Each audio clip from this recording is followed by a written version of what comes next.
Two, one. Welcome to episode 60 of the Face of the Future podcast. It's your boy Mills. It's your boy Shan.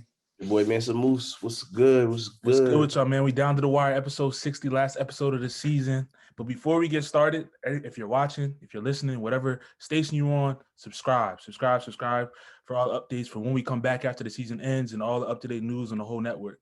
So what y'all boys been up to, man? What y'all been up to? Chilling, bro. Taking it day by day. I know everybody looking a little tired today. I was just telling Moose before we got on air that I was at a commission all weekend. I was just like, yeah, bro. Slump. Yeah, we started repainting our kitchen yesterday, and that was like a all day thing. So I'm tired. Look like you went to game 7 with the kitchen, bro. You know, but we here. You know what I'm saying? It's the season finale. I can't believe the season is already over. The season went by dummy fast, bro. What about you, Moose? What you been up to, man? Bro, I haven't been doing nothing but working, son. These motherfuckers got me slaving. They got me slaving, son. I feel it. But let's update the listeners, because last time when we were talking about Deshaun Watson, it was literally before he came out and said he admitted to having sexual intercourse with the women, but he said it was all consensual. So with that news coming out after we recorded the episode, let me hear your guys' thoughts as things continue to progress. Do you think that him coming out saying that everything was consensual is going to help his case, or do you think it's going to make people think he's even more weird, as people are starting to think anyway? Shan, let me go first. I have to on this one. Okay. I gotta concede. I gotta take my L. I gotta take an L. It's not looking good for Deshaun Watson. It's not. Huh? It's not looking good for Deshaun Watson. Why? What changed your mind? I heard that he sent text messages to some of the masseuses that says, "Sorry if I made you feel uncomfortable." Oh yeah. At that point, hey, what did Moose do last episode? Yeah, like that. We was trying to say that whole scenario is just weird. But my thing is that, like, the only reason why I'm saying that is that, like, let's even say like that happened and it was something that she did want to do, even if she wanted to do it and he sent out the text, no matter what it is, no matter how it came about, that text message messes everything up. No matter what you said, most of it was consensual, all of it. Like, I take the L. I mean, hopefully all of it was consensual, because if not, then that's an issue. Regardless of the fact of anything, this shit is weird regardless. That's all we've been trying to say from the very beginning. Yeah, no. And it's very, very predatorial that he's going around to these different massage parlors messing with these different women. My problem is I don't want to call it predatorial, because my thing is, like, because for me, how I look at the word predatorial is that you plotting on somebody and you plotting on this person, and you for me, in the terms of the sexual violence realm, when people say predatorial, my expectation is when people are saying predatorial, you're doing this to commit acts of violence or commit a certain type of, you're trying to exert a certain type of power you have over people. That's the way I disagree with that. I disagree with that. To the only reason. Go ahead. I disagree with that because before you even go to the next point, I disagree with that because what you just explained and you saying like what he did is not predatory, the definition you just gave besides the violence part is exactly what he was doing. He used his power, his status to think he could get away with whatever he wanted to do. And the reason you can say that is because the text they just said that he sent to the people saying, "Sorry if I made you feel uncomfortable," means that he's in the mindset that he thought he could do whatever he wanted to do. See, and the reason I say it's predatorial is because it's like we all say he could have somebody that he wants to like pay easy money for him because he's a super millionaire, but he is going after women that aren't comfortable, that don't like it, that don't necessarily want it. That's a predator, and that's perverted as well. But where I come from with that is that's where I was gonna come from with it. Like, my thing is that, like, like, let's look at Robert Kraft, for example, right? Robert Kraft went to a massage parlor that does that. And he just got, like, I'm not saying what he did or didn't do was wrong. That's not even my point. My point is that he got caught up in a situation and he's at the wrong place at the wrong time because of whatever information. My thing is, when it comes to things like that, it's like Tom Brady referring people to his physical trainer in a sense of like, when you hear certain things about physical trainers or when you hear certain things about certain people, those types of conversations probably have to come up. And so this is not me saying that, oh, the girls wanted it. That's not even what I'm trying to say. But what I'm saying is that how we look at the term predatorial, especially with Deshaun Watson and things of this nature when it comes to athletes. Some people do want a happy ending massage. Some people look at that very, very differently. That's why it's like when we use the term predatorial, we have to be cautious when we say that, because even with sex, even with consent in a lot of cases, consent for some people mean I have to say yes. Consent will mean, okay, I'm kissing on you and I'm taking off your pants. So it's like for me to say, oh yeah, he's predatorial just because he's an athlete, he's this, that, and the third. I don't want to use that term. Perverted, oh yeah, of course. But I would say that just because of, I don't know the whole details, but just from the little information I know about massage parlors or whatever, I would just assume that this was probably a set conversation he's had with people. Let's take the massage parlor out of it. Let's take massage parlor out of it. Let's take that part of the whole scenario out of it. Let's just say it's just women. They're not massage parlors. I'm reaching out to you just to get this, and this done. If you're searching and hitting up a multiple amount of women that you know aren't comfortable with it because you sent text messages saying they aren't comfortable based on your past experience, and you're still going out to do it, searching and finding specific individuals, wouldn't that look away to you regardless? And for me, it's really just the number of women that makes it predatorial. Because if it was just one or two, okay, you got a problem. But when it's up to 30, 20, 30 plus, I mean, bro, you got an issue with like tracking down these women, going after multiple women. You know what I'm saying? We're not talking about a couple cases. We're talking about multiple. But then couldn't you say the same thing about guys that have high body counts? Not when it's consensual. But where my problem comes from, but this goes to my conversation. This goes to what I'm saying though. It's like what do we like? The biggest question is, what do we confine as consent? Like, yes, this is what someone telling you they're okay with what's about to happen. What do you? Okay, but someone is saying, but how is somebody saying it? Let's have this conversation, right? Some girls, if you take a girl to your room or whatever, you're about to do whatever. Some girls, because of what you say, that's all I'm gonna say. Because of no, I understand. Some girls, and some people, and some men as well, are not verbal communicators as, oh yeah, let's have sex now. Some people are non-verbal communicators, and that's really a thing, because some people are like, okay, if I have to ask, it ruins the moment.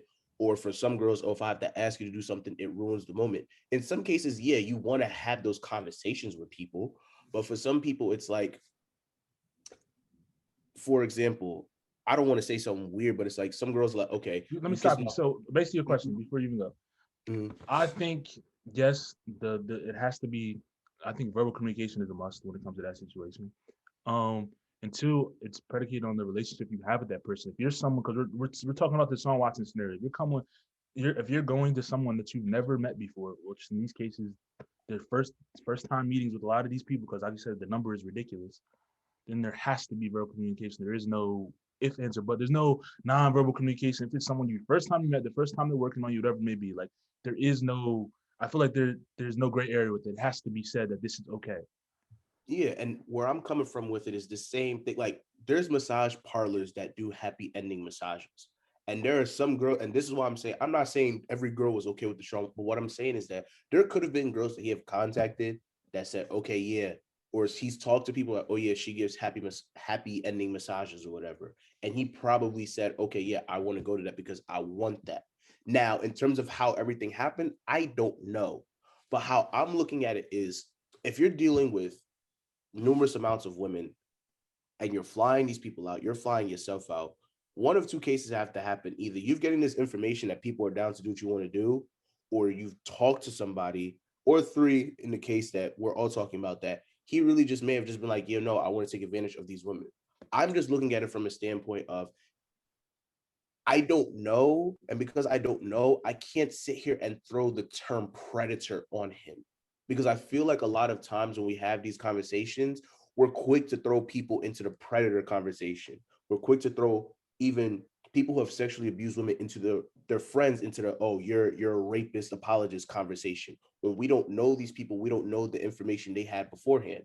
So for me to now just throw a term on him like that, even though I understand where you guys are coming from, I personally can't do it, because a lot of times we also have to understand that we have to draw a line, because we personally don't know. We can't just throw our knowledge on there. That's all I'm saying. That's all. If it comes to be true that he sexually assaulted 20+ women, that's not a predator. If it comes out to be true that he did that 20+ women, of course, then yeah, I'm gonna label that's that. all I'm saying. That's all. That's all we saying. Yeah, that's all I'm saying. He's because the original statement was Shannon said it looks very predatory. That was his statement. It looks very, not that it is, not that it's him saying. He's saying the way things are lining up, that's the way it looks. And I mean, I agree with it, but I mean, you have your explanation. It'll be bad for him, bro. It'll be bad, real bad for him. Real quick, I will say this again. At the end of the day, no matter what it is, the Texans got to sell the team. I still that's a whole different conversation. It's not. I mean, no. I'm agreeing with you. I'm saying that's a whole conversation we can go on about the way organizations operate and things of that nature. If everything comes out the way I hope it doesn't, the Texans got to sell the team, and I triple down on that statement. If it comes out that they definitely knew about it, then they definitely got to sell the team. Like let's keep it a stack. They knew. I think they knew too. If they did, then the McNair family got to sell the squad. They can't. So that's all I gotta say on that one. Let's keep it in the NFL realm. We dropped in the chat that the NFL is mandating refs to get vaccinated, and if they don't, they can't come anywhere near players or anything, not just players, but anybody in the NFL. Period. I guess it was saying. So Shan, being a ref and having to deal with stuff like this on a lower level, let me hear your thoughts on how you feel about that, and then we'll go from there. Well, I definitely don't like a mandate of the vaccine, just because I know not everyone's comfortable with getting vaccines, whether it be for your religious views or whatever the case may be. It's very controlling, I feel like. I think this vaccine should be something where you have the choice of getting it or not getting it. But I also understand, like we've been saying on the show from the very beginning of the vaccine talk, that it was only a matter of time before it came mandatory across all fronts. And I think that the referees are probably just the first wave of people in the league to get it. I also saw that they're not mandating, but recommending that all team personnel that aren't players also get the vaccine. So it just seems very, very controlling to me. I don't like making guys, kind of not giving guys a choice of an ultimatum, really. Either you get it and ref, or you don't get it and don't ref, because, you know, you're going to fuck your bag up at the end of the day. So it's a tough situation. I mean, if you're one of those guys that works for the league, I don't think you're going to give up that check. So I think you're going to end up getting it. And I don't like ultimatums really ever. I disagree. Why? I disagree because I think the problem with the vaccine talk is, for me, I understand where you're coming from, Shan. I don't disagree, but I think that people are looking at this vaccine as if people are looking at this as if like this is something brand new. Like for us, we had to take vaccines to get into school. I'm pretty sure most of the referees had to get vaccinated to get into school. You know what I'm saying? Like if you have a family member who works in healthcare, who works in a hospital, you have to get vaccinated before you go into the hospital. Like it's mandatory. You know what I'm saying? So it's like, in terms of effing your bag up, like of course, like you're gonna mess up your bag, but at the same time, it's like, let's not act like we don't take tetanus shots, or we don't take hepatitis A or B shots, or whatever it is. Like we take these vaccines already. And so for me, it's like people are making, like, let me not say making up, but people are finding so many different barriers to say, I don't want to get the vaccine, but it's like, you've already taken vaccines like years ago just to even have basic education. So now when it comes to the rest of the world, it's now all of a sudden it's a problem. Like vaccines shouldn't be a problem to people. And my thing, and I just don't like the fact that people are trying to make it seem like, oh, I don't trust it, I don't trust that. And it's like religious reasons and things of that nature. But it's like, I think people have a right to be concerned about it, because with all those shots that you just listed, those are ones that you need. I mean, there's nothing saying right now that everybody needs to have a COVID vaccine. People aren't necessarily comfortable with all of the research that's been done about it. And you see what happened with the J&J retraction.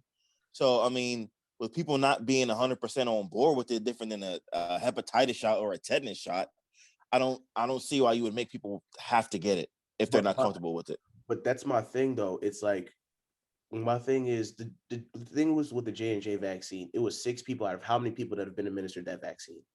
And for me, looking at the research, they said that there's no general correlation of the, like, J&J, obviously, like, it's J&J, they're trying to, obviously saved their asses, but it's like they were saying that there was no general correlation between the people who had the six people out of like 3 million people or 300,000 people who were vaccinated there's no correlation between the people who got the blood clots and the vaccination. So for me, I understand J&J's been under some slack because of their scientific methods, things of that nature. But for me to look at it and say like people are uncomfortable, I understand people are uncomfortable. Yes. But at the same time, it's okay. So what do we want to choose now? Do we want to choose herd immunity where after 3 million people have been killed? Or do we want to choose a situation where we're trying to help people so we can all get what we want, and which is to be outside and to live a normal life? Like, it's the same thing with the chicken pox. It's the same thing with hepatitis. At a certain point, everybody was getting chicken pox. Everybody was getting hepatitis. Two things.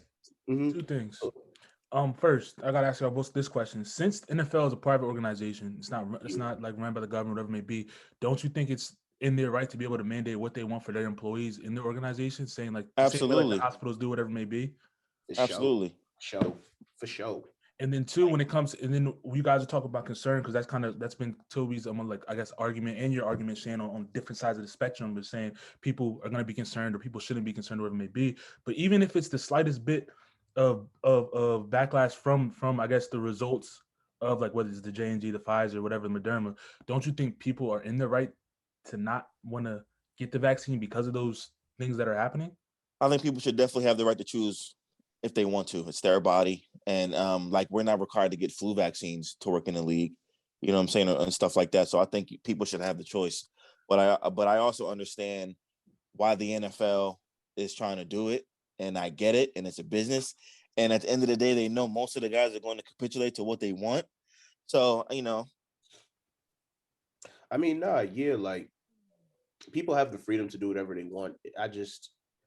I don't know. It's just, I think that a lot more times than not, people see certain things and they get unnecessarily cautious for whatever reason. But and I'll say I'm on board with the vaccine. I got both my shots. Mm-hmm. So it was never a concern for me. I'm cool with it, but I know there are a lot of guys that aren't. And I don't like anybody feeling like they have to get something that they don't that they're not necessarily comfortable getting. But at the same time, like you said, the NFL is a private business. They can mandate whatever they want. Like if they want to say everybody got to wear long sleeve shirts every day, everybody gonna have to wear long sleeve shirts every day. You know what I'm saying? It's just an example. So I think it's probably a matter of time before the whole entire league is mandated to get the vaccine.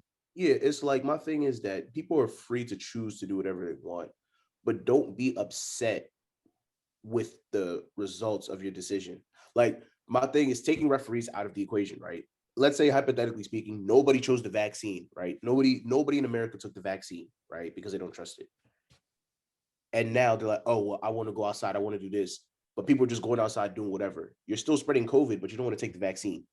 And it's like, so what do you want? Like, do you want, like, you can't have your cake and eat it too. Like, either take the vaccine, go outside and live a healthier lifestyle, or be upset and don't take the vaccine. Like, if you're going to complain, go complain in private because you don't want to take the vaccine. You know what I mean? It's the same thing, bringing it back to the NFL. Like, I'm not saying any of the refs complain or anything like that, but if you're going to complain and say don't take the vaccine, don't be surprised if you don't get picked to do anything.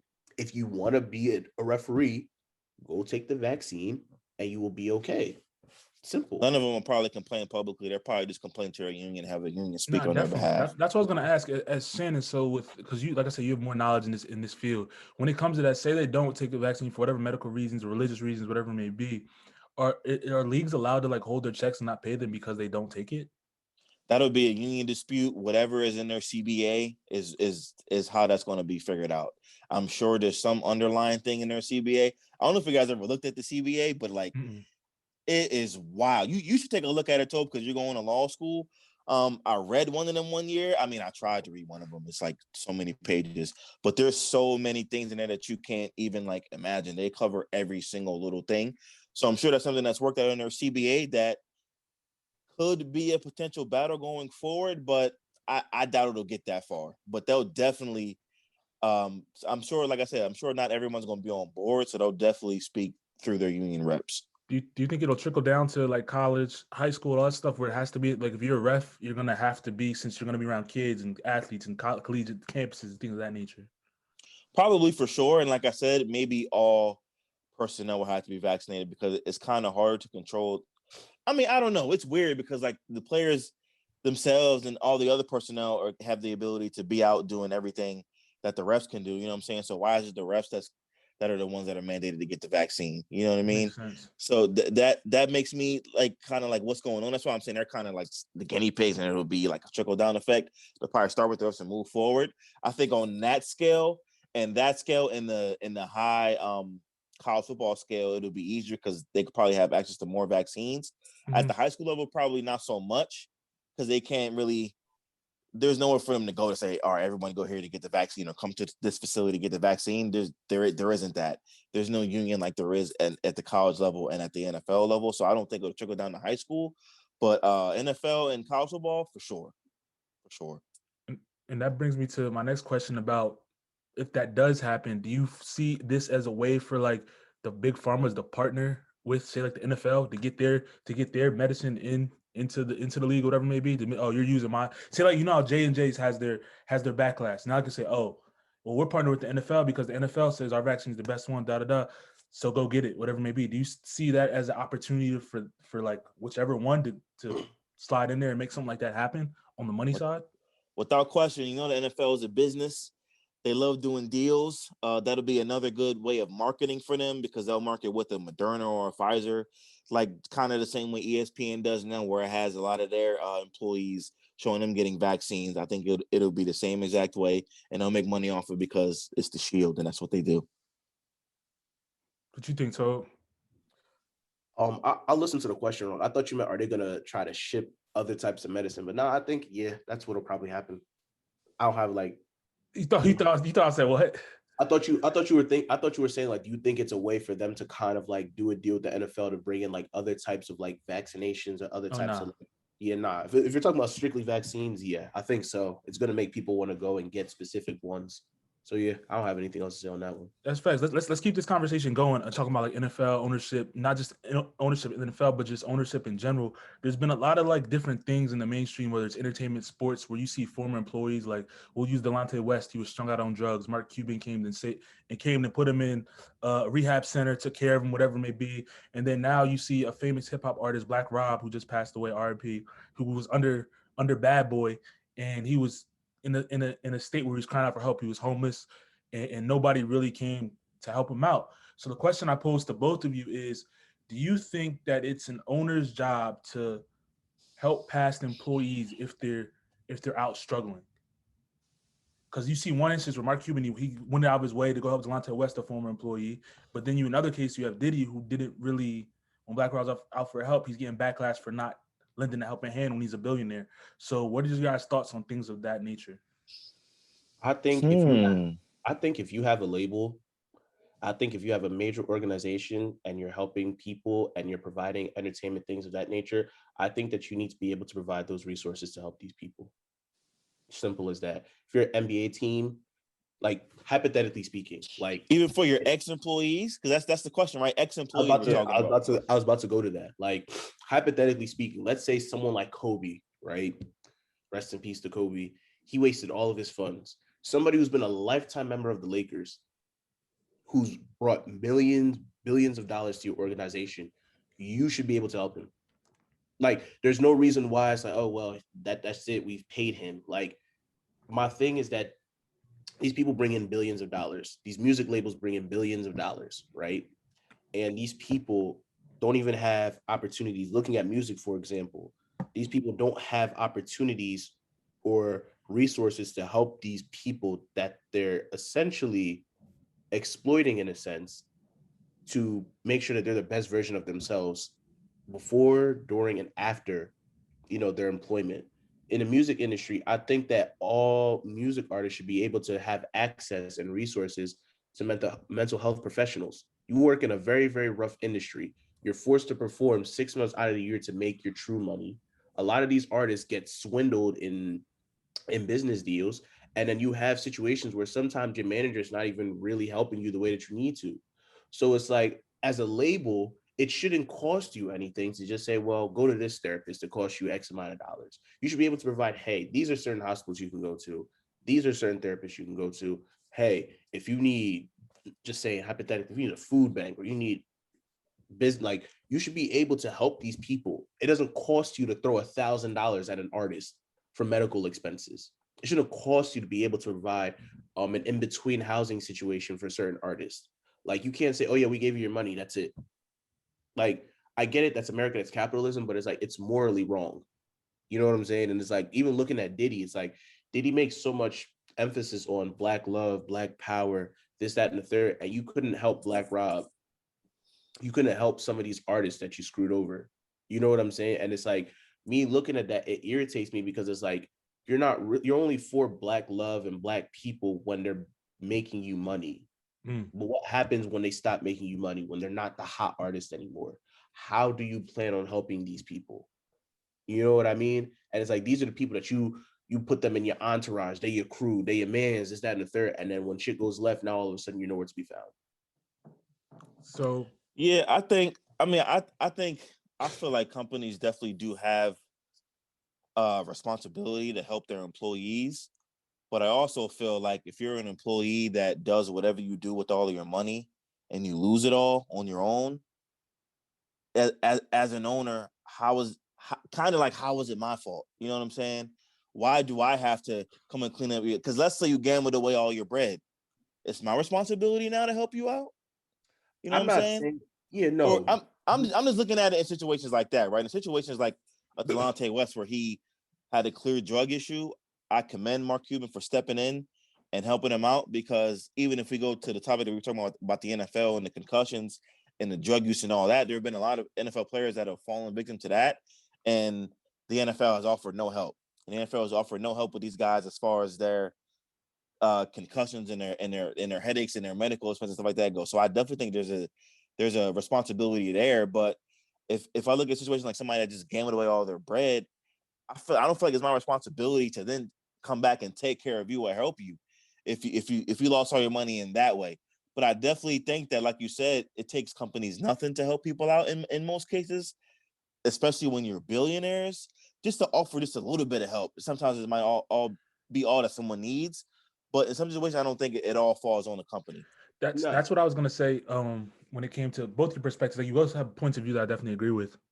I think as every situation, every scenario by scenario basis, because even when you had like Kylie Jenner, I guess best friend was not her best friend, but one of the, it might have been her employee's assistant, whatever it may be, was in a hospital, had a hospital bill of like whatever it may be, and she said, "Oh, help, go fund this GoFundMe that they just started," instead of just helping herself when she literally has the ability to do so. It's supposed to be her quote unquote best friend or employee or whatever it may be. You're not even doing that. Scenarios like that, I'm like, why are you telling people to go start a GoFundMe when your business has the ability to help pay for that, whatever it may be? If you're not even gonna feel that, yeah, you're not even gonna feel that. But in the same aspect, is like what Shannon said, is that my duty if I gave you all the tools to set you up and to put you in a position and then you just dwindle all that away? I feel as though scenarios like that, I don't know about that. But I mean, but like what you said, Toby, I think there should be, especially in the music entertainment business, it should be some type of way for artists and things to get pensions where the same way other employees can do in different companies. You know what I'm saying? I feel like there should be some way that people should be able to set that up. Like say you do a stint where you're selling X amount of records a year, and the same way in the NFL, if you're on the NFL roster for like 5 or 6 years, you get a pension for the rest of your career, whatever it may be. But you have to be like on active roster. So if you're actively selling whatever it may be at this rate, after this amount of time, you should get a pension where you're getting some type of money to come in to help with your medical bills, whatever it may be, so you can do whatever. I do agree with that, though. Yeah, no, I like that, Mills. I never even thought about that. No, that's a good idea. Of getting a pension. I like that idea. Because like look at it like this, like going to sports, for example, like when people talk about sports, they always say sports is a brotherhood. Like they talk about the shield, like we're a fraternity of brothers with this, with that, right? And for somebody who's a part of a brotherhood, the number one thing that I always say, it's like one of the things that one of our initiatives, I'm not trying to shamelessly plug Alfalfa's, like he ain't heavy, he's my brother, right? Shout him out. Go ahead. Shout out to the good bros. You know the vibes. If you know, you know. But it's like we go out. One of the initiatives we have is we go out and we help a brother who's in need. And we go out, a super old bro, like he's probably like 67 years old. Just do something simple, whether if it's helping move couches out his crib, clean his house, clean his shed, do yard work for him, stuff like that. And it's like, it doesn't take anything but your day. And why I say this is because it's a brotherhood. If it's a brotherhood, it shouldn't cost you anything to do anything. Going to sports, for example, we always talk about, oh, we're a band of brothers. LeBron talks about it in basketball. You know, there's plenty of people talked about it in NFL where we're a brotherhood. And it's like you have all these people, but some of these people are dealing with mental health issues. Some of these people have CTE. Some of these people may have early signs of CTE. Some of these people are dealing with drug addictions, things of that nature. And all Goodell will just look at them and say, well, I can't really do anything. But you can structure certain things where NFL players can't touch, like make it an Allen Iverson contract where you can't touch a certain percentage of your money until age 40 or age 45. Well, his agent did that. The team didn't do that. Oh, yeah, no, of course. But I'm saying that should be a thing where it's like, okay, that should be something mandatory. Okay, like obviously it varies from team to team, but it's like you should be able to structure certain things where it's like, okay, your money has to come, a percentage of the money that you make has to go to the league by age 45. This covers your medical expenses, this covers this, and this. It doesn't take anything. It doesn't. You have the money to pay for premium options for hospitals. At least you should, just because you play a violent sport. You know what I'm saying? So it's like these things, I'm not saying people are obligated, but for me, one of my biggest things about the whole concept of being rich and being this 1% is that, yeah, you've made so much money, you've generated so much money, but look at the people that are helping you make the money. These people are dealing with different things every single day. Yeah, a Chad Wheeler probably makes $2, $3, $4 million a year, but he has mental health problems. He needs to go see a therapist. Obviously he needs to go to jail too, but there's things that he's dealing with. Obviously, Aaron Hernandez was disturbed. You know what I'm saying? These people had all these different things that you could have been morally obligated to try to help. I'm not saying that they didn't, you know what I'm saying? But in a lot of cases, it kind of just seemed like people just come out and say, oh yeah, well, we're a band of brothers. And you see somebody do something crazy, like, well, it's unfortunate that one of our brothers did that. We don't like that in our league, but it's like, y'all see the signs. No, that's all right. Go ahead, Shan. I don't know. I'm trying to understand what you're saying here about like Aaron Hernandez and Chad Wheeler, because they didn't find out about them until after they did their shit. I mean, I look at, okay, so Chad Wheeler, I'm saying this in the sense of when Chad Wheeler first got drafted, they already heard about the fact that, he was bipolar. He had a mental health episode previously in college, still got drafted. You know what I'm saying? Okay, that I didn't know. I didn't know that. Yeah, like people, they knew about this before he got drafted. The same thing with Aaron Hernandez. In the documentary, they were saying like Aaron Hernandez said he was scared for his life, things of that nature. Bill Belichick got him an apartment, things of that. Like when you hear these things, and he had problems at Florida too. Yeah, problems at Florida. Like when you're hearing these things, you need to make it a moral obligation for these people that are making you money to see how you can make them be the best version of themselves. Okay, I follow you. You know what I'm saying now? Like, I follow you. It's like, yeah. So it's like, for me, what I'm trying to say is that these people in the 1%, obviously, yeah, y'all about making your bread, y'all did things of that nature. But y'all, like, my question is not even just about the NFL owners and people like that, but these people who are in these positions, y'all don't feel like you have a moral obligation to help out your employees. Look at Jeff fighting his ass off to make sure that Amazon workers don't unionize. Let me answer that. Yeah, he is. To that whole point, we can even go to this conversation. I talked about it before on the pod I was on. And we talked about when people get to that 1%, does it become about the game or humanity?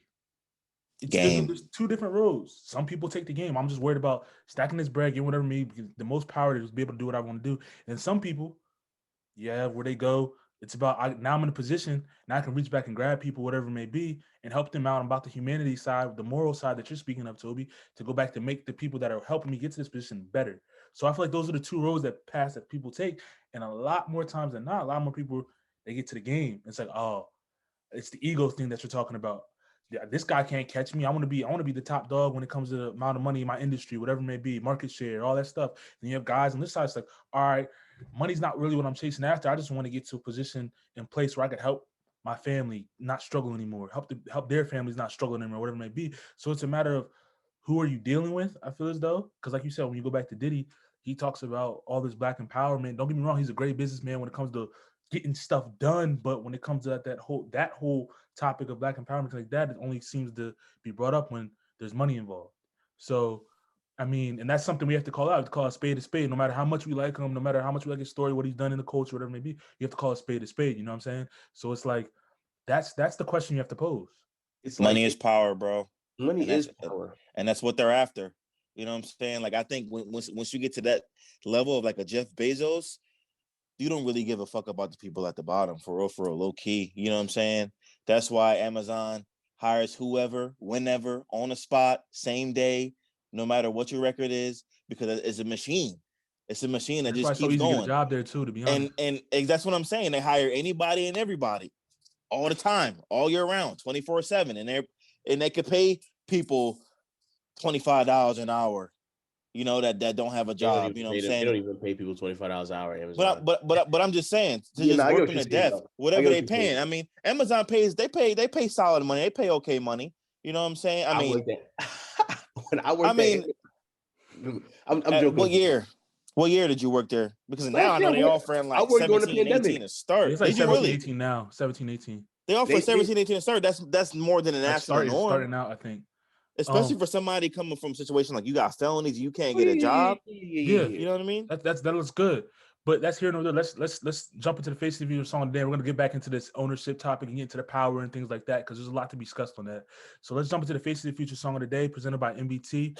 Follow us on Instagram and Twitter. On Instagram at MBT_1%, at Twitter, MBT the Future. And don't forget to subscribe to us on YouTube to all our video content on the network at MBT Faces the Future.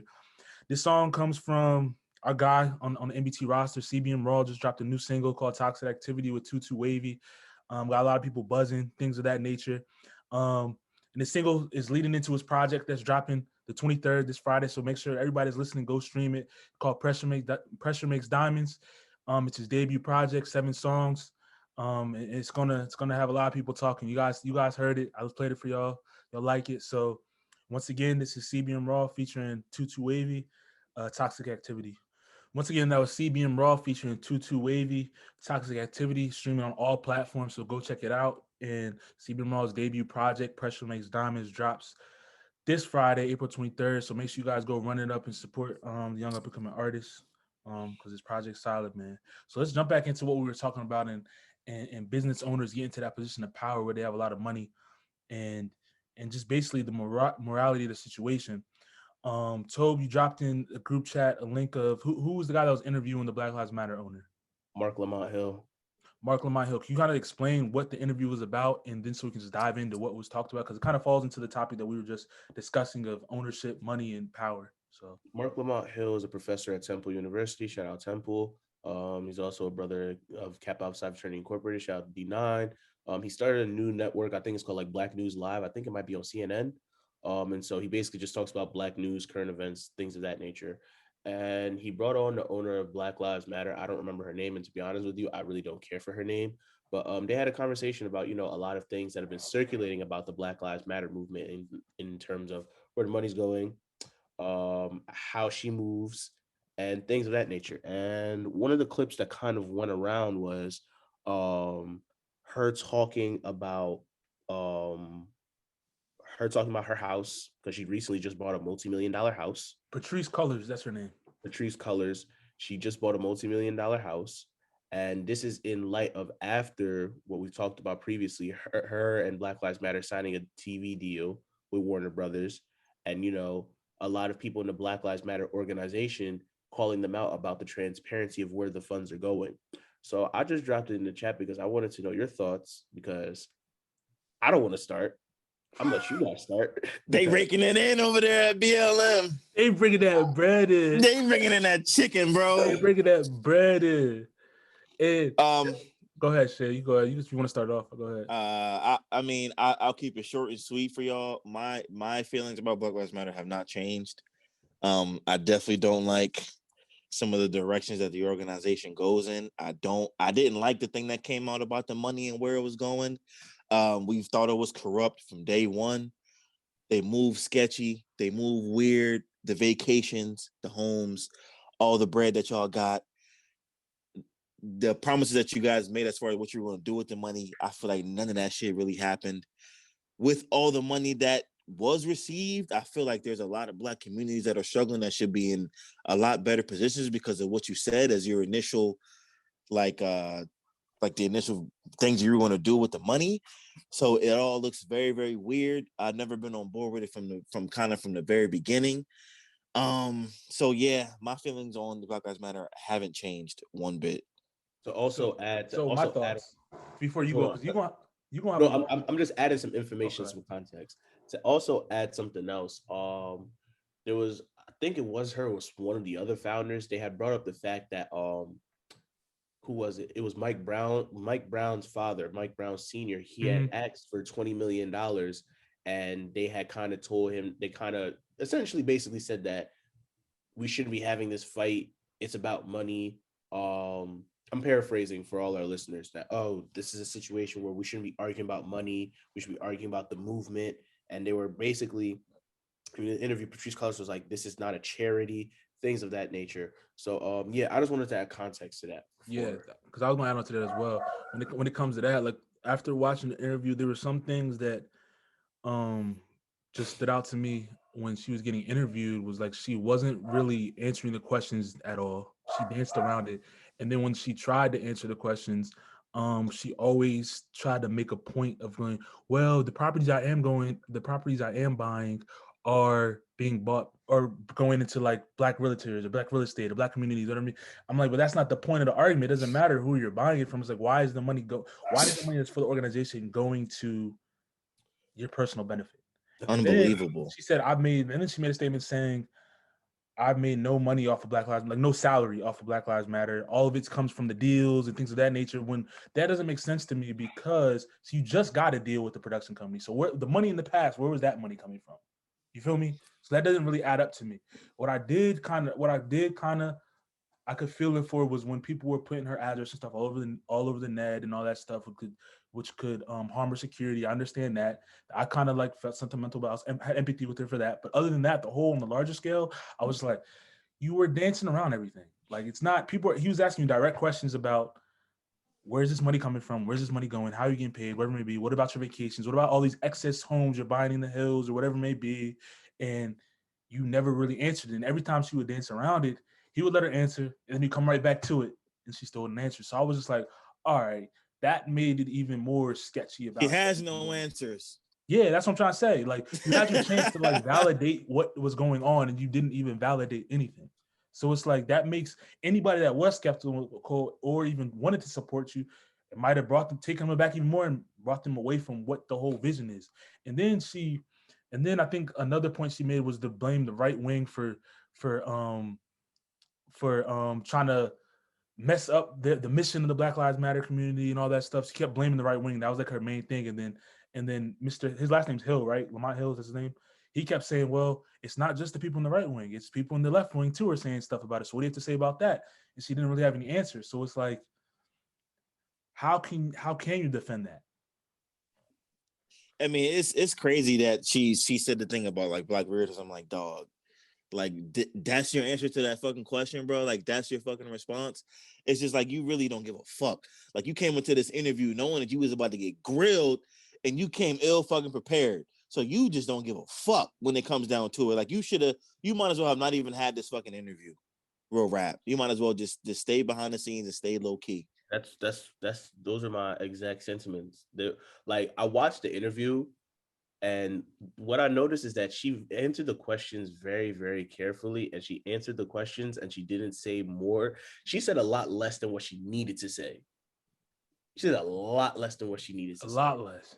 And that was my problem. It's like, it was almost like you were hiding something. And for me, one of the things I don't like BS. Like, y'all know me, I don't like BS at all. And one of the things I don't appreciate is the fact of, let's start with Mike Brown Sr.'s dad. Do I think that he should get $20 million from Black Lives Matter? Absolutely not. But do I think that he deserves some compensation about how they used his son as a benchmark to elevate themselves?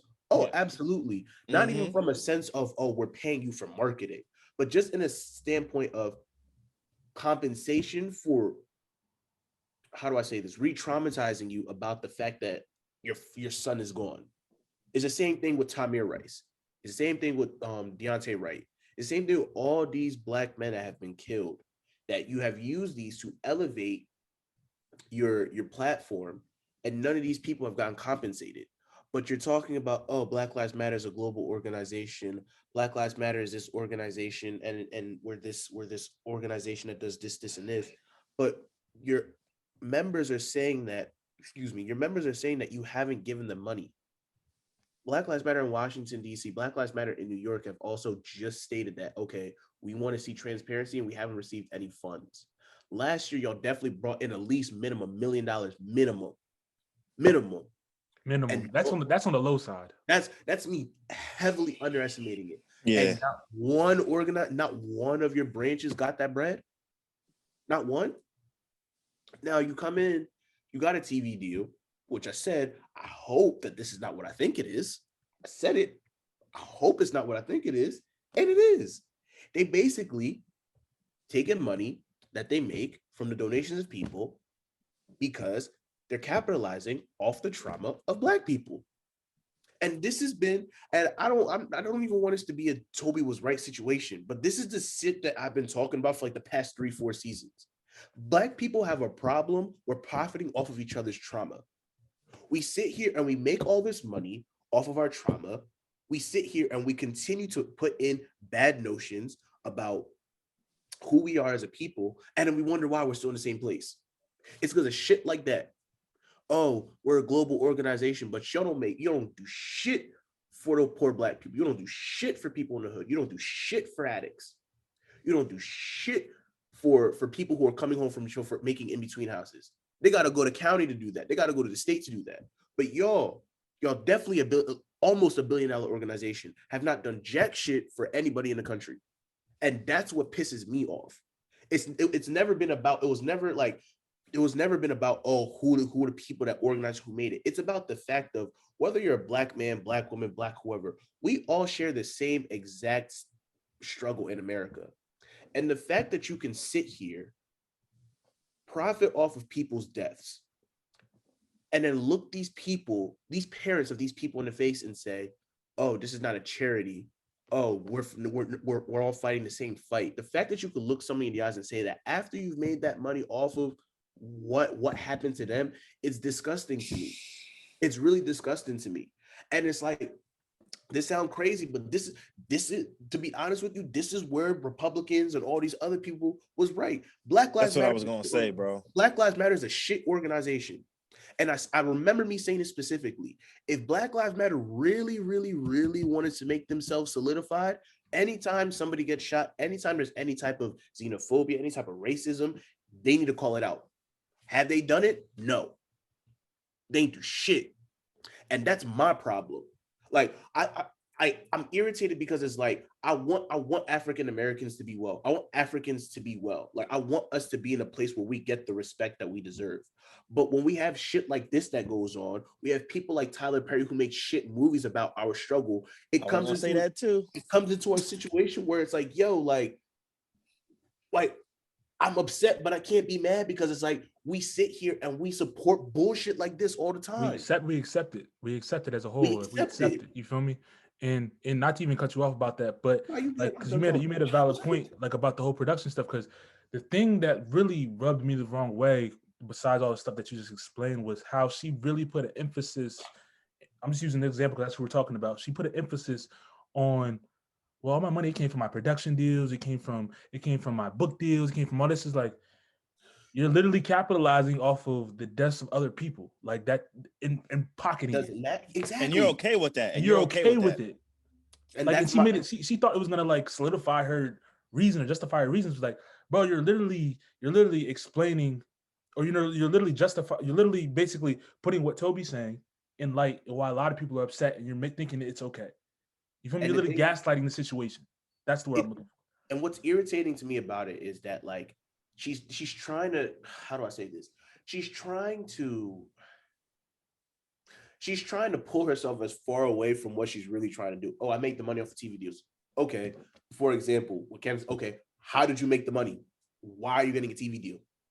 Like, it's a simple question. Why are you getting a TV deal? Why did they come to you about a TV deal? Why did they come to you about a book deal? Because of why? Because of Black Lives Matter. How did Black Lives Matter start? And that those are the simple questions. And I even paid attention to like the little details of like the title they gave her, like on the show. It said activists and artists or something. Like they made an emphasis like putting that on there, like artists and activists. Artists. Yeah, it said it on the thing. Like I was because of surprised. the production shit, probably. You said what?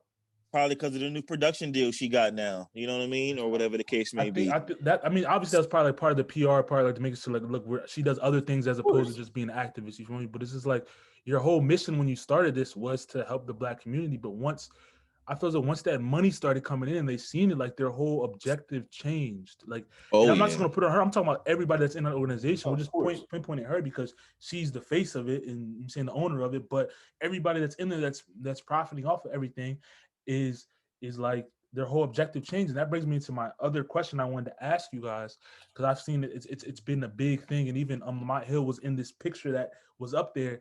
It was him, Sean King. I think the owner of Black Lives Matter was on there, saying they're all living like lavish lives on the backs of activism. So what I wanted to ask you guys, do you think that activists should be paid a hefty sum to do what they're doing, to do the work that they're doing? No, and to be clear, sorry, before you even answer, Shannon, Mark Lamont Hill is not an activist. He's a professor. Go ahead, Moose. Go ahead. Yeah, I said the same thing. It was he's a tenured professor at Temple University.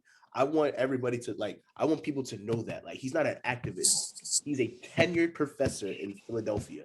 Please, I want everybody to know that, because that's disgusting. Like, don't put him with Sean King or all these other people, like, because that'll make me upset.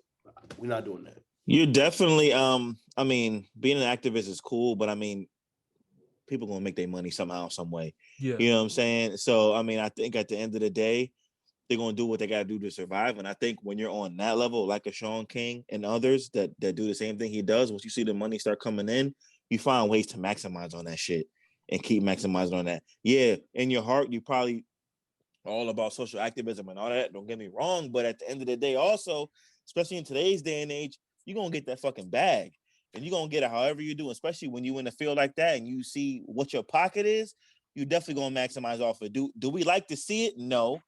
But I mean, I think once they, like we saying about the same thing about Black Lives Matter, once they see that money start coming in, how can you not go get it for them? You know what I mean? To answer you, sorry. Help. Just the last thing I'll say is it kind of makes you question their morals sometimes. Like, especially like the Black Lives Matter situation. Like, it's like, what are you really doing this for? Because you're not doing anything out here in the public. It seems like you're only doing it to make money. And if you're maximizing or capitalizing off of Black trauma to make money, shame on you. I don't know how you can sleep at night. No, and to answer your question, Mills, no, activists and organizers shouldn't get paid. Do I think that the money that they make from their organization should be used to protect them? Yes. And there's a very big difference. If I'm paying you for something, that means I'm providing you money and services to provide something and to work for a greater good for an organization. The difference with activism, for me, how I look at it, is that you're not doing this for the greater good of the country. You're doing this for the greater good of a certain demographic of people. You're not obligated to do it.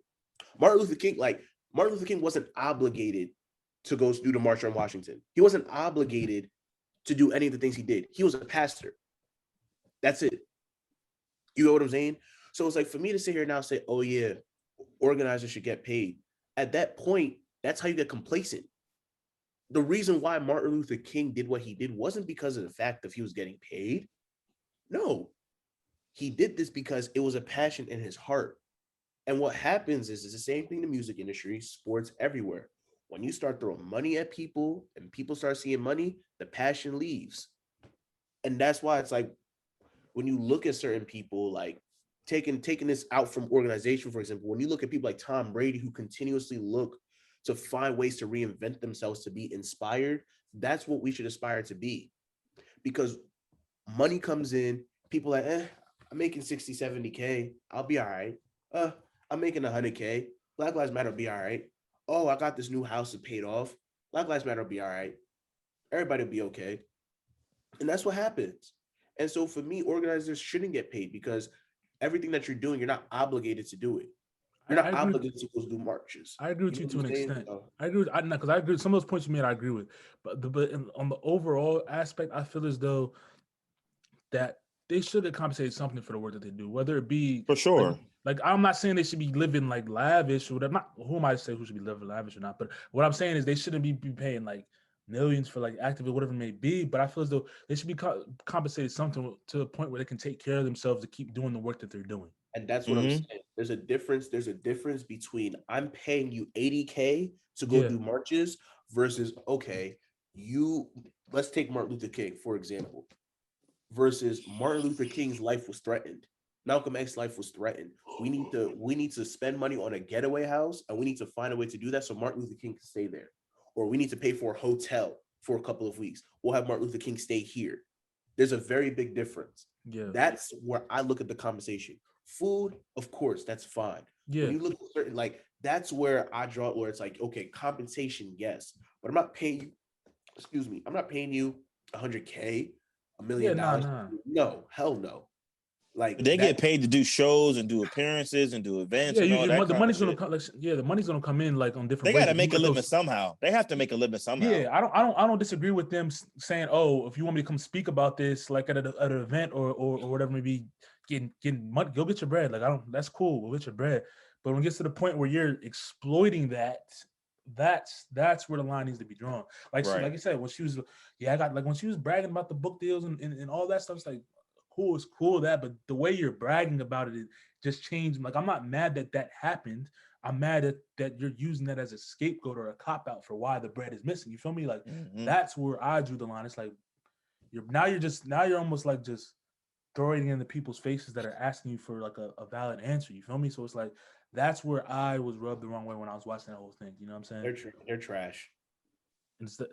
And like you said, when we're trying to elevate as a community, as a people, how do we get behind, how do we get more prone or be more willing to get behind organizations when stuff like this continues to happen? How can we? Go ahead, Tobe. Go ahead. It's about being genuine. That's really it. Like, there are people that I know who are activists and they're genuine in what they're trying to do. You know what I'm saying? Like, when let's look at politics, for example, we looked at AOC. We thought that she was genuine. And when you kind of look at it now, it's like she's being a politician. You know what I'm saying? And it's like, you have to see the person for who they are. You got to give it a while. People tell themselves all the time, you just have to listen to them.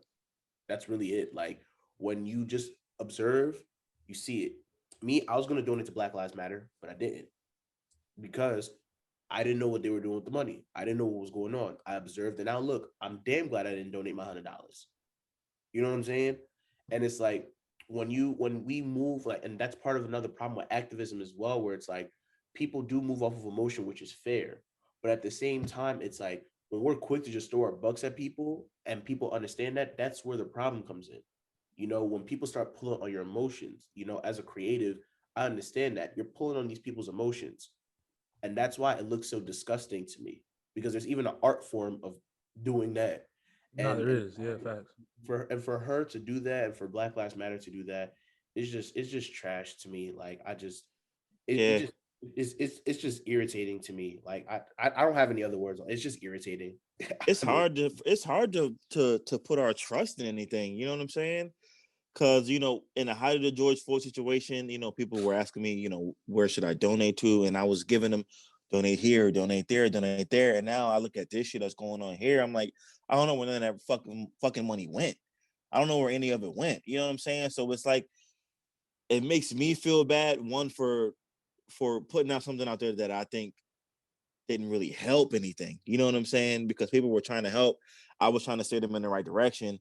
And I really don't feel like it helped anything at all. So it's definitely hard to have that trust, because it's like Black Lives Matter is a huge fucking organization that brings in millions of fucking dollars and don't help anybody.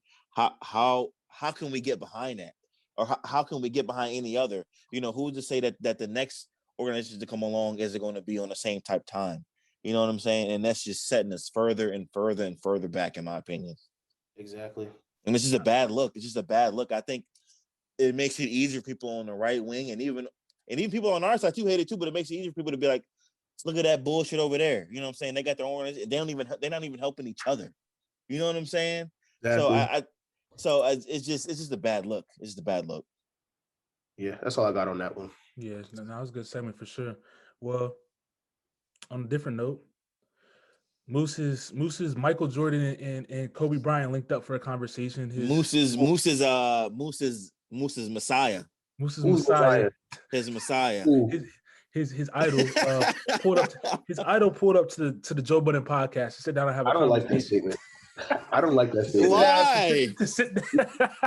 That's your man's. That's your man's, bro. I'm gonna explain it. That's not my man's. That's not your uncle. You would love to be him, bro.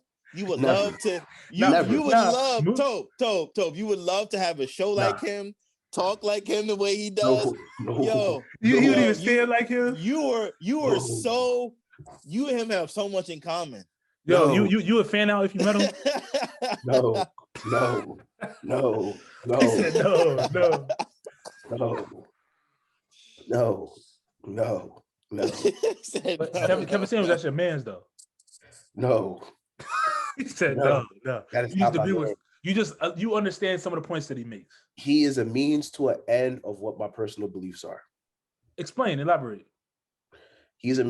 I believe in Black love. I believe in the full equality of Black men and Black women. I think that Black men and Black women need to appreciate each other. The problem is that media has put us in a position where we don't appreciate each other. We don't appreciate each other on a love level. We don't appreciate each other on a marriage level. We don't appreciate each other in a lot of different levels. We don't respect each other. And for me, it's like part of the way that you start to appreciate things is when you love somebody. And for me, when I see how Black marriages are looking right now, it's looking grim. You know what I'm saying? In the height of Black men getting killed, Black women getting killed, Black women getting assaulted, things of that nature, we have people where we don't even respect each other, where we can't even provide love to each other on a romantic level and learning how to protect each other. And so for me, why I'm happy about Kevin Samuels, it's not necessarily because I think that he's the greatest person on earth. He provides a means to an end for me in a sense of he's providing a situation of what happens when we continue to listen to white women and listen to white men and the whitewashing that they've done for us for the past 50, 60 years. That's why he's a means to an end. Do I think that he says the right things all the time? Absolutely not. No. Would I say the girl, just because she weighs a certain amount of weight, she looks like Emmett Smith? Hell no. Yeah, he's wild for that. He's wild. No, I would never say he said, that. Wait. He said, hike. Bro. Man is wild, bro. Wow. Yeah. He said, hike. No, then he doubled back on the Joe Budden joint. He said, no. He said she was bigger than Emmett Smith.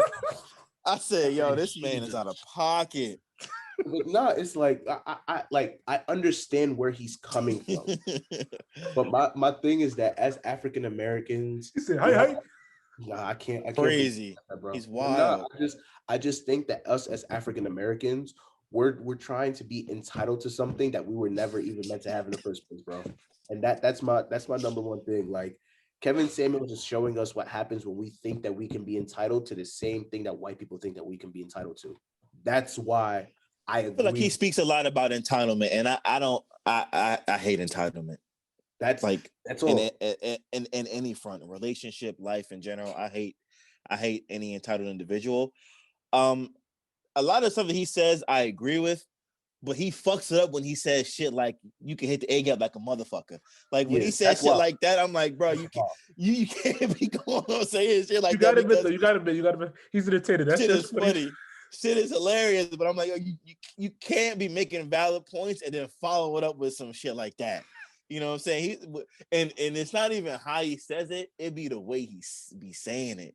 He's like, because he be dead serious too. That's the funny. Dead ass. Like you can hit the egg up like a motherfucker, and it's like, damn, like you really got some big balls to be I said it to really anybody but a woman. Like you really don't give a fuck about how they feel. Like period. But I will say my only thing that I have with him giving relationship advice is you're 2 times divorced. So, I mean, it's kind of hard for me to be like, all right, you an expert on relationships. Well, none of your relationships worked out.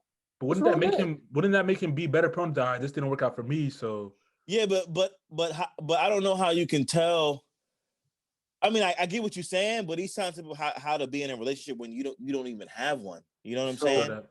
That makes sense. I think that for him, right? I think I'll agree with this, where it's like his marriage failed because he believed a lot of the things that people have told him. And in the sense of, he said it, he was like, I was married twice. I went to church. I was a typical Christian church boy who was this, and I thought I was this great guy. I got into marriage and that shit didn't work. And when you look at just briefly talking on Christianity, when you look at a lot of the stuff that happens in Christianity, that be part of the problem, because they don't teach you a lot of that other stuff. You know what I'm saying? Like, just even from a man's perspective, like, I don't want to talk about just from a man's perspective. It's like, there's a lot of things we don't get taught about in church in terms of being a man, being a husband. We're told, believe in God, this, and this. And it's the same thing in society. We're just told to suck it up. We're told to just go and work. We're told to just go do a bunch of different things. And we're not really taught how to be a man overall. And that be the problem when we get into relationships. And for me, this is why I say, like, I agree with women sometimes, because it's like, with women, there are some things that they are missing. There's a lot of things that we do wrong. I agree with that. But for me, it's like, he has a point on that. Like, I get where you're coming from, Shannon, where it's like, you want to listen to somebody who's been through it and knows what to do in certain situations.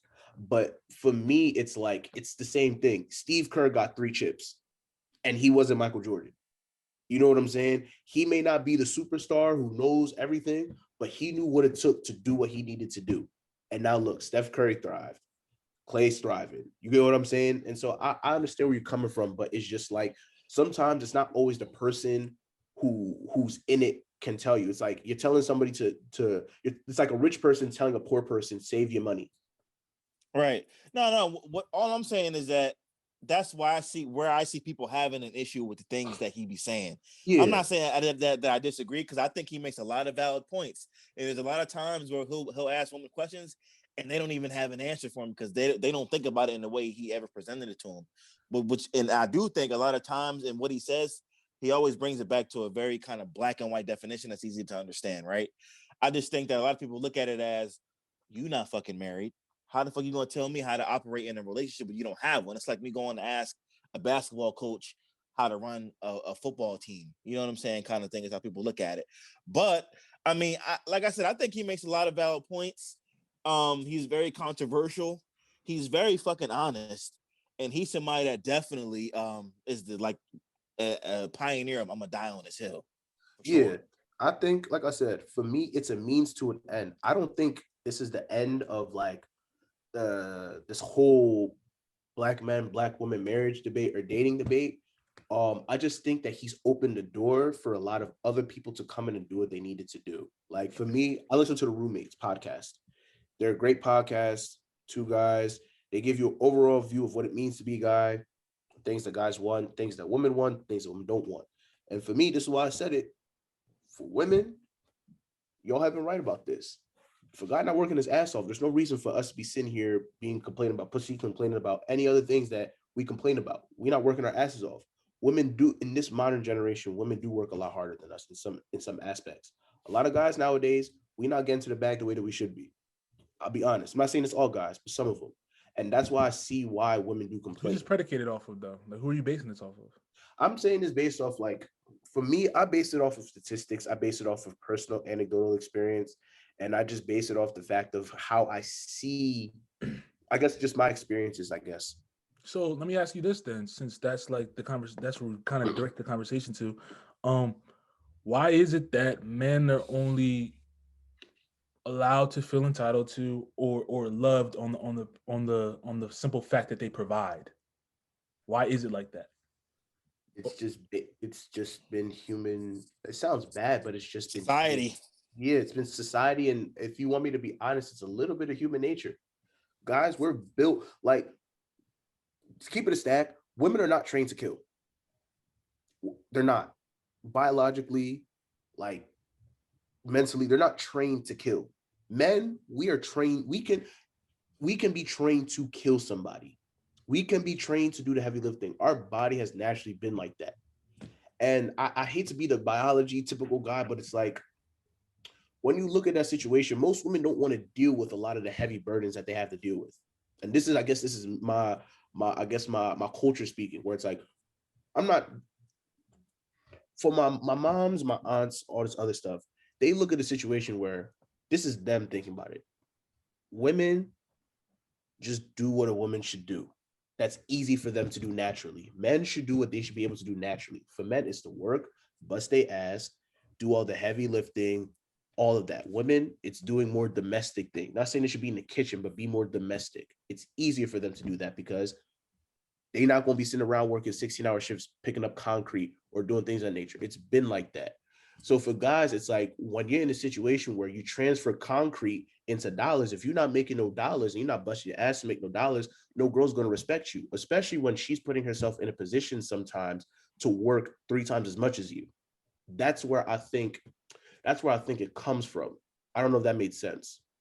No, I understand your point of view. I was just wondering why that, like I said, why is that a societal standard that guys only, like, I think it was Chris Rock that said that or something like that. You only love, men are only loved on the fact that they can provide. If not, nobody gives a fuck about you. You know what I'm saying? So yeah, that's really what it is. And it's not even just, and for a lot of guys, guys just think that, and this is where for me, my personal belief is, a lot of guys just think I have bread and I'll be a-okay. Girls don't want just bread. Like, you need to be able to provide emotional support as well to sometimes. Like, that's something that I struggle with. Like, I'd be hyper fixated on things that sometimes I don't know how to provide emotional support sometimes. Just being a little bit vulnerable. You know what I'm saying? I'm guilty of that. Yeah. So it's like, it's not to say that I'm a bad person. It's just that I don't know how to do that for certain people in the way that they want it. You know? I think for guys, a lot of guys just say, oh yeah, I'm gonna get to the back, I'm gonna be rich, she'll be all right, she can cry in a Ferrari. But it's like sometimes they don't want to cry in a Ferrari, they just want to see you and just cry. And I think that's what sometimes guys miss. Like, we focus so much enough on the value of what women find value to get the sex, but it's like you don't know what it means to provide the other aspects of being a man that keeps the woman wanting to give you the sex. Yeah, and I think a lot of guys get it confused these days, is where they think once they get a bag, they can just act however they want. They can get whatever woman they want, and like you said, they don't have to do all those things. Like you said, be there emotionally, and every other way besides financially. I think a lot of guys feel like, again, going back to the sense of entitlement, once they get the bag, like you said, they're good, they're fine. I don't have to do anything because I'm providing everything. You know what I'm saying? I can act how I want. I could talk to you how I want. I could treat you how I want because I'm paying for everything, and I don't think that's right. And that's not at all the keys to a healthy relationship. And I think going back to it, I think that's the number one thing that Kevin Samuels has been observing, because he's talked about the guys. I've listened to some of his things where he's talked about guys and what it means to be a better guy. Like he said, nobody listened, right? Yeah. But now we start talking about women, and it's like, oh, women, y'all need to stop doing this, and this. It's like, oh, well, who do you think you are? But it's like, y'all are acting just as entitled as the dudes that think that they don't have to work on themselves. It's like, for me, it's like, I get it. If you're a doctor, if you're a woman, if you're doing all this, it's like, I get it. I'm happy for you. It's not even about my ego. I'm happy that you're doing your own thing. I like seeing my woman shine in the way that she wants to shine. I want to see her happy. But that doesn't mean if you want to be in a relationship with somebody, you're going to feel like, oh, I'm a doctor, I don't have to do this. Because at the same time, if the roles were reversed, if I'm the doctor, I'm busting my ass, I'm doing everything I need to do, you're going to be demanding me to work and still be emotionally there for you, find some way to do all these other things for you. It has to be even, in a sense, in the ways that y'all want it to be even. And I think one of the best things he said was that women want to pick and choose when they want to have traditional values, which is 100% true. And you can't, you gotta, like I did agree with that point when they talked about that. I did agree with that. You're talking about like when they said, oh, 1 minute they want to be like just the regular stay at home, whatever it may be, and then the value switch when something else comes up or whatever it may be. Yeah. There's no consistency there a lot of times. It has to be consistent. Like, so you think they should have to pick, like, you think it should be like one or the other? Like, you want to be somebody that does this and this, or like what? Like, just explain a little bit for people that didn't like listen to the episode. So we'll put it like this in terms of traditional domestic values, right? If a woman is at home, she doesn't have a job, she doesn't pay for the house, she doesn't pay for it, she cooks, cleans, gives you kids. She raises the kids, she teaches the kids everything that they need to know. That in itself is a full-time job, right? Mm-hmm. Don't go out of your way to think that you're about to talk to your man sideways, just providing a roof over your head, the food, the cars that you're driving, all of that. If you're staying at home and you're not providing anything, that's where he comes from, where it's women will be entitled and think they deserve something but they're not even giving the man what they want. And so looking at it from certain values, it's like if the man is providing you everything, right? Don't think that you go open your mouth and say, well, you need to be better at this, or you need to do this, or you need to do this, because it's like at the end of the day, he's helping you out as well, you know? And I think that's what I think that the traditional roles in terms of they'll pick and choose when that means is like they don't want to cooperate. Like if a man is providing you households, providing you a car, this, and this, and you don't want to cooperate with what he wants, that's a problem, because it's like, okay, we got married. I thought we agreed on this. And I think one of the biggest things I think that he talks about is cooperation on both ends, because guys have to cooperate too. Yeah. And I think that like that's the biggest thing that I took, where it's like both men and women have to learn how to cooperate with each other. Like, and I don't think I think he was trying to say like everybody got to play their part kind of thing, right? Yeah. In a relationship. And I mean, like a relationship is a partnership essentially, right? And I feel like a lot of times people don't really know between themselves really how to work together with each other. And that's where I think a lot of the conflicts and relationships come in. And I think that's a lot of what he be talking about, really. You know what I mean? Like, don't be doing everything this way for a long time and then you want to switch up, you know, dude's gonna be like, what the fuck is going on here? You know what I'm saying? It's all about really just working together and being partners at the end of the day. And I feel like a lot of times people don't be realizing that. And that's feel like that's what he be saying a lot on the show. And I think real quick, like I think one another thing that people I'm gonna have to do it today. One of the things that a lot of women don't really think about is the concept of being a stay-at-home mother. When girls say that they want a rich dude who could pay all the bills and do all these different things, a lot of times they assume that it's just, oh, I stay home, pay bills, and I travel. But it's not. A lot of these guys, if you want to be a stay-at-home wife, eventually you're going to have to raise the kids. And part of that goes into the conversation of a guy who doesn't want certain characteristics in a woman. If you have to raise kids and you're staying home all day, you make sure they go to school. You're making sure that they know their ABCs if that's the things that you want to do. You have to make sure they're doing their homework. So you have to know math. You have to know a little bit of science, all these different things. There's a lot of things that you have to do to be a stay-at-home mom. And I think people just look at it as, oh, I just stay home, look pretty, and I just go to the gym and hang out with my girls and go shopping. But it's not. There's a setup in how it's looking. So that's how it's not like you're just here doing this. It's I'm doing the things that he doesn't necessarily have the time to do. And I think that that's another thing that I personally appreciated, because people have this concept of being a stay-at-home mom, stay-at-home husband, very, very fucked up, because it's not what you think it is at all. So they basically just need to realize what they're quote unquote signing up for if that's the role they want to play. So like yeah, you absolutely. It comes down to the communication and cooperation and basically understanding what's both parties are doing when it comes to that scenario, whatever it may be. Like if you're saying that you're using the stay-at-home mom scenario, if you want to be this, you gotta understand this is what comes with it. And when things happen, this is the role you have to play. I get what you're saying now. But yeah, I mean, it just comes down to the biggest thing we always say is communication is the biggest thing when you get into something. You have to know what you're getting into, and then, like I said, you can't just obviously you can always change your mind, whatever it may be, but you can't just come out of nowhere and try to change your mind, because that's gonna cause a lot of turmoil, a lot of stuff that happens. So Kevin Samuels has put himself out there to say a lot of things that a lot of men wish they could say, but don't. Because why? Because we're told we can't say it, or we're told that we're not supposed to be saying this. We're told to just work. We're told to just do this. I'll be honest, like that's a lot of the problems that I've had in my relationships. I've been told, just to be a little bit transparent. Like I've always been the person who I wear my heart on my sleeve, as y'all could tell.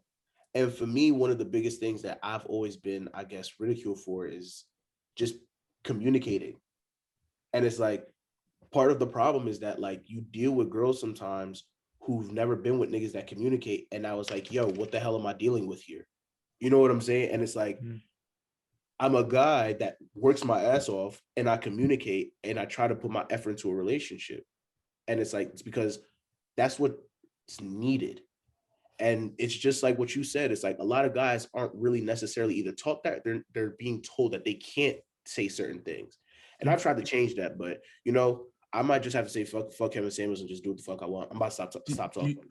Do you think maybe I was about to say something wrong, but do you think that's because society has basically like trained us in the sense that we're supposed to cater to our partner. Like as a man, you're supposed to cater to their emotions and feelings because they're quote unquote like the more emotional being, I guess you could say.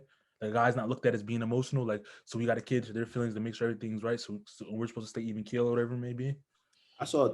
I mean, that's just the question. That's just the question. I feel like that Mhm. could be a thing, but I feel like a lot of times women are holding men down emotionally as well, because a man might not show it out in public to the masses, but behind closed doors, he might be a real emotional dude.